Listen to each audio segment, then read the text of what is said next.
हुआ कांग्रेस पार्टी में कि राहुल गांधी के आने के बाद से कांग्रेस पार्टी राज्य दर राज्य चुनाव हारती गई। ऐसा क्यों नहीं होता है कि कांग्रेस पार्टी राहुल गांधी जी को अपने पद से हटा पाती है? आइए जानने की कोशिश करते हैं आगे के चरण में।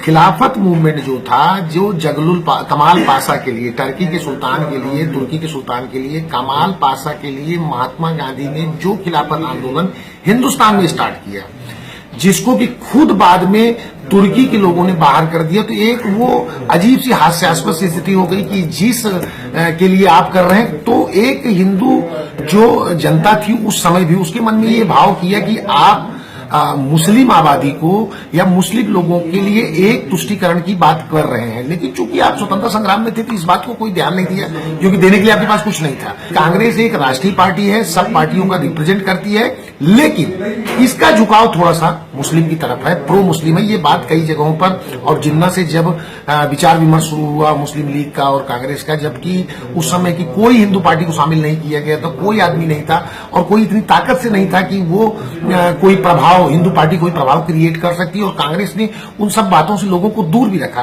तो वहां से सूक्ष्म आराम से चल रहा था और एक भावना थी लोगों में जो बलवती नहीं थी, लेकिन एक असर पैदा कर रही थी लोगों में।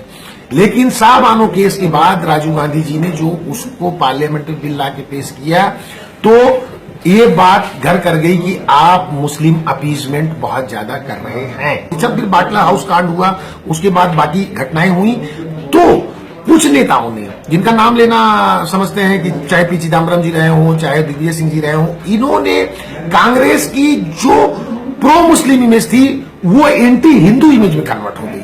और जो राहुल गांधी जैसे नेता उस नैरेटिव को चेंज नहीं कर पाए, और कि आप चले थे प्रो मुस्लिम से और हो गए आप 2010 और 11 आते आते एंटी हिंदू हो गए। तो इससे लगने लगा कि आप एंटी हिंदू मानसिकता लोगों में घर कर गई, जो कि अब वहां से लौट के आना कांग्रेस के लिए बड़ा मुश्किल हो रहा है।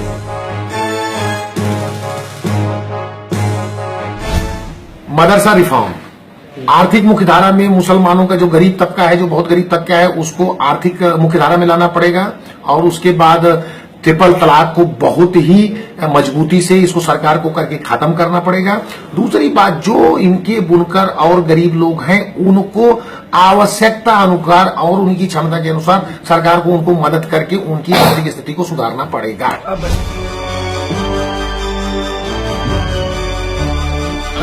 ये सरकार में नहीं है, इनके पास समय है। इनकी मूल विचारधारा जो थी, गरीब किसानों के लिए लड़ना और उसके लिए संघर्ष करना और सही बात को करना।